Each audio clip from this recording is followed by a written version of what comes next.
Bismillahirrahmanirrahim. Assalamu alaikum viewers. I hope you are doing well. Today our topic is about midbrain. इससे पहले हमने brain के first part fore brain को पढ़ा था और उसकी तीन पार्ट्स का जिक्र भी किया था, सेरिब्रम, थैलेमस और लिम्बिक सिस्टम। इन तीन पार्ट्स को हमने डिटेल में पढ़ा था। आज का हमारा टॉपिक है मिड ब्रेन। मिड ब्रेन क्या है जी? फोर ब्रेन और हाइंड ब्रेन के दरमियान एक छोटा सा स्ट्रक्चर है जिसको हमने यहाँ पर रेड शो किया है। ये छोटा सा स्ट्रक्चर मिड ब्रेन कहलाता है। अच्छा, ह्यूमन में ये बहुत रिड्यूस होता है। रिड्यूस होने का मतलब क्या है कि एक तो इसका साइज छोटा होता है और दूसरा इसके फंक्शन ह्यूमन में कम होते हैं। वजह क्या है?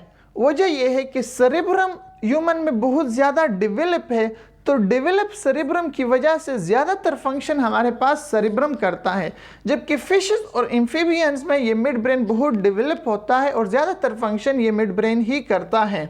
अच्छा, अब ह्यूमन में इसके क्या क्या फंक्शन है? तो सबसे पहले फंक्शन तो ये है कि ये रिले सेंटर है। रिले सेंटर का क्या मतलब है? इससे क्या, रिले सेंटर हम कहते हैं उस चीज़ को जो दो चीज़ों को आपस में मिलाए। तो ये क्या करता है? Connect the hind brain with fore brain. ये हाइंड ब्रेन को फोर ब्रेन के साथ मिलाता है। ये ब्रिज का किरदार अदा करता है। मतलब क्या है कि यहाँ से मैसेजेस हाइंड ब्रेन से फोर ब्रेन की तरफ ये मैसेजेस को फॉरवर्ड करता है।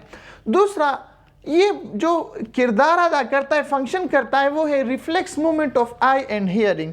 हियरिंग और आई के रिफ्लेक्स मूवमेंट को कंट्रोल करता है। अच्छा, अब इसका क्या मतलब है?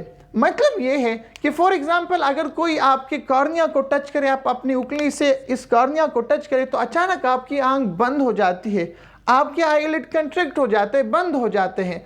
तो इस मूवमेंट को जो अचानक होता है, इमीडिएट होता है और हमारे कंट्रोल में भी नहीं होता, उसको हम कहते हैं रिफ्लेक्स एक्शंस, रिफ्लेक्स मूवमेंट। तो आई के रिफ्लेक्स मूवमेंट को कंट्रोल करता है। या इसी तरह आप अचानक अंधेरे में बैठे, अचानक तेज़ लाइट आ जाए तो वो तेज़ लाइट में आपकी जो प्यूपल के डायमीटर है उसको ये कंट्रोल करता है। तीसरा फंक्शन क्या करता है? ये है रिटिकुलर फॉर्मेशन। रिटिकुलर फॉर्मेशन का क्या मतलब है? ये मैसेजेस की स्क्रीनिंग करता है। क्या मतलब कि कौन कौन से मैसेजेस को मैंने सेरेब्रम की तरफ लेके जाना है और कौन कौन से मैसेजेस को मैंने नहीं लेके जाना। तो मैसेजेस की स्क्रीनिंग करता है। इसकी हम एग्जाम्पल लेते हैं। फॉर एग्जाम्पल आप लोगों ने देखा होगा कि जो लोग एयरपोर्ट के करीब रहते हैं, मुसलसल जहाज़ों का शोर होता है, उन्हें कुछ एहसास नहीं होता, वो इन शोर में सोते भी हैं, सब कुछ करते हैं।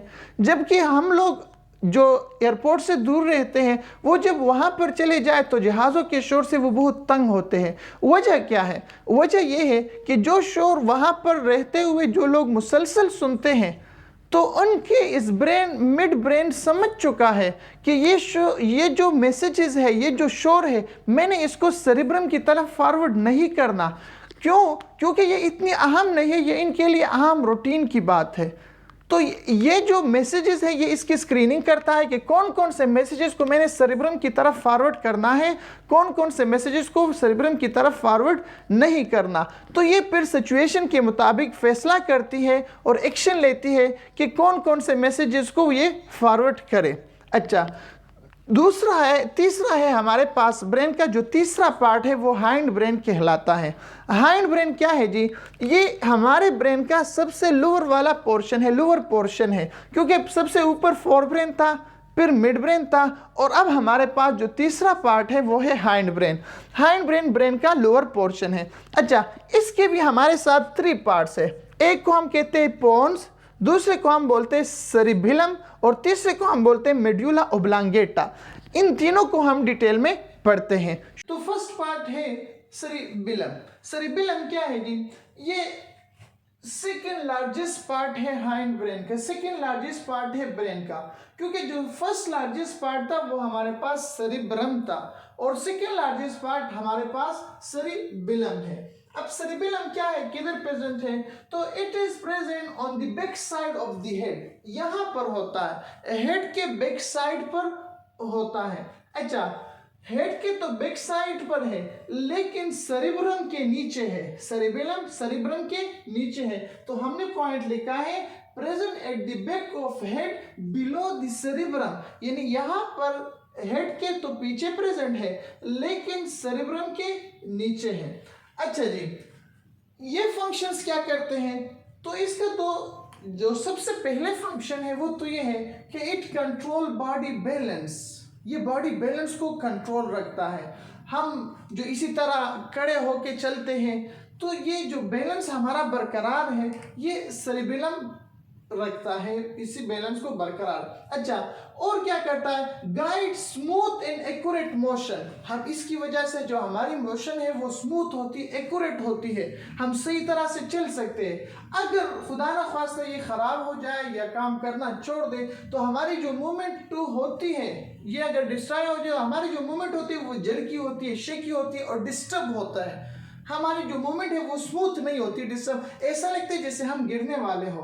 अच्छा जी, दूसरा क्या क्या फंक्शन करता है? Also involve in learning and memory storage, ये लर्निंग में और मेमोरी स्टोरेज में भी बहुत अहम किरदार अदा करता है। इसके अलावा आल्सो कोऑर्डिनेट वॉलंटरी मोशन, इसकी वजह से हम वॉलंटरी मोशन में भी हमारे साथ मदद करता है। फॉर एग्जाम्पल, मैं अगर आपसे कहूँ कि आप इस पॉइंट को टच करें तो आप सीधा हाथ उठाकर इस पॉइंट के ऊपर रख लेते हैं। अभी जो आपकी एक्यूरेट मूवमेंट है, जो वॉलंटरी मूवमेंट एक्यूरेट मूवमेंट है, this is because of cerebellum, this is because of cerebellum. क्योंकि अगर सेरिबेलम खुदा ना ख्वास्ता ये डैमेज हो जाए तो आपकी मूवमेंट एक्यूरेट नहीं होगी, बल्कि आपके हाथ इधर उधर जाएगा, बल्कि उस पॉइंट पर सही तरह से नहीं पड़ेगा। इसी तरह हम देखते हैं ना कि जो जिम्नास्टिक वाले होते हैं या जो सर्कस में करतब दिखाते हैं, रस्सी के ऊपर साइकिल चलाते हैं या रस्सी के ऊपर चलते हैं या चलते हुए मोटरसाइकिल पर खड़े होते हैं और अपने बॉडी बैलेंस को कंट्रोल में रखता है, this is due to cerebellum. ये हमारे पास सेरिबेलम का फंक्शन है। दूसरा पार्ट है पोन्स। पोन्स क्या है जी? सेकेंड पार्ट है हमारे पास हाइंड ब्रेन का। अच्छा, ये प्रेजेंट होता है, पोन्स प्रेजेंट होता है मिड ब्रेन के नीचे और मेडुला ऑब्लांगेटा से ऊपर, मिड ब्रेन के नीचे और मेडुला ऑब्लांगेटा से ऊपर, जो ब्लू कलर से हमने शो किया है, यहाँ पर पोन्स प्रेजेंट होता है। फंक्शन क्या करता है? ये एक पुल का किरदार अदा करता है, एक ब्रिज का किरदार अदा करता है। क्या मतलब जी? कि ये हमारे साथ मैसेजेस को फॉरवर्ड करता है सेरिबेलम की भी तरफ, सेरिब्रम की तरफ भी और मेडुला ऑब्लांगेटा, इन तीनों के दरमियान ये एक पुल का किरदार अदा करता है और इन तीनों के दरमियान ये मैसेज को एक आगे पीछे लेके जाता है। अच्छा जी, इसके अलावा इसका एक और फंक्शन भी है, इसके और फंक्शंस भी है, जैसे कि ये कंट्रोल करता है रेट ऑफ ब्रीथिंग को और ब्रीथिंग के पैटर्न को। रेट ऑफ ब्रीथिंग और पैटर्न ऑफ ब्रीथिंग में क्या मतलब है? रेट ऑफ ब्रीथिंग का मतलब यह है कि मैंने 1 मिनट में कितने सांस लेनी है, 10 लेनी है, 50 लेनी है, 100 लेनी है। ये जो रेट है इसको भी कंट्रोल करता है पोन्स। मसलन मैं जल्दी जल्दी सांस लूँ या आहिस्ता से सांस लूँ, ये कंट्रोल होती है पोन्स से। इसी तरह पैटर्न, मैं लंबी सांस लूँ, डीप सांस लूँ या मैं हल्की सांस लूँ, it is also control by pons. तीसरा फंक्शन क्या है जी? ये नींद को और बेदारी को भी कंट्रोल करता है, मतलब कितना नींद हमने लेना है, कब उठना है, ये फंक्शंस भी हमारे साथ पोन्स करता है। तीसरा पार्ट है हाइंड ब्रेन का, इसको हम नाम लेते हैं मेडुला ऑब्लांगेटा। ये पोस्टीरियर पार्ट है ब्रेन का। मतलब क्या है जी? कि ये ब्रेन का सबसे दूर वाला पार्ट है, यहाँ पर ब्रेन खत्म होती है, क्योंकि हाइंड ब्रेन का भी ये सबसे आखिरी पार्ट है। हाइंड ब्रेन तो वैसे भी ब्रेन का लास्ट पार्ट है, आखिर में है, और दूसरा फिर ये हाइंड ब्रेन का भी सबसे लास्ट पार्ट है, तो हम कहते हैं posterior part of the brain. ये क्या करता है? मेडुला ऑब्लांगेटा का फंक्शन बड़ा आसानी से याद हो सकता है, क्योंकि बॉडी के वो तमाम फंक्शंस जो ऑटोमेटिक होते हो वो मेडुला ऑब्लांगेटा कंट्रोल करता है। जैसे कि बाउल मूवमेंट, मसलन हम खाना खा लेते हैं तो हमारे इंटेस्टाइन में जो खुराक मूवमेंट करता है, it is control bye medulla oblongata. इसी तरह हार्ट बीट, हमारी जो हार्ट बीटिंग करती है मुसलसल, it is also control bye medulla oblongata. Breathing को भी कंट्रोल करता है। यहाँ इसमें कंफ्यूज नहीं होना कि ब्रीथिंग को कंट्रोल तो मेडुला ऑब्लांगेटा करता है, लेकिन इसके रेट को कंट्रोल करता है पोन्स। फर्क क्या है जी? फर्क ये है कि रेट में हम मसलन कहते हैं कि 1 मिनट में 10 बार सांस लेनी है, 20 बार सांस लेना है, 30 बार, 40 बार, 50 बार, ये जो रेट है it is control by pons. But जो ब्रीथिंग का फंक्शन है, जो ब्रीथिंग है, वो कंट्रोल होता है मेडुला ऑब्लांगेटा से। अच्छा जी, इसके अलावा वोमिटिंग को, उल्टियों को, ब्लड सर्कुलेशन, हमारे बॉडी में जो ब्लड सर्कुलेट होती है इसको भी कंट्रोल करता है मेडुला ऑब्लांगेटा। इसी तरह ब्लड प्रेशर को, स्नीजिंग को, कफिंग को, जितने भी ये प्रोसेसेस हैं ये मेडुला ऑब्लांगेटा कंट्रोल करता है। मेडुला ऑब्लांगेटा माँ के पेट से लेकर मुसलसल ये काम करता रहता है, इंसान के मरने तक आराम भी नहीं करता, मुसलसल ये काम में लगा रहता है। अच्छा, यहाँ पर एक एमसीक्यूज को जहन में रख लेना चाहिए कि जो मिड ब्रेन है, मेडुला ऑब्लांगेटा है और पोन्स, ये तीन, 1 2 3, कौन कौन सा? मिड ब्रेन, पोन्स और मेडुला ऑब्लांगेटा। इन तीनों को हम कहते हैं ब्रेन स्टेम। इनको हम कहते हैं कलेक्टिवली ब्रेन स्टेम।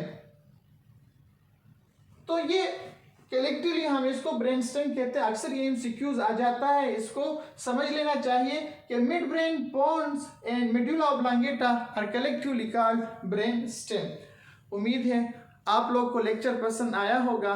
कोई क्वेश्चन हो तो आप कमेंट सेक्शन में पूछ भी सकते हैं। मेरे इस चैनल को लाइक भी करें, सब्सक्राइब भी करें। अल्लाह हाफिज, थैंक यू।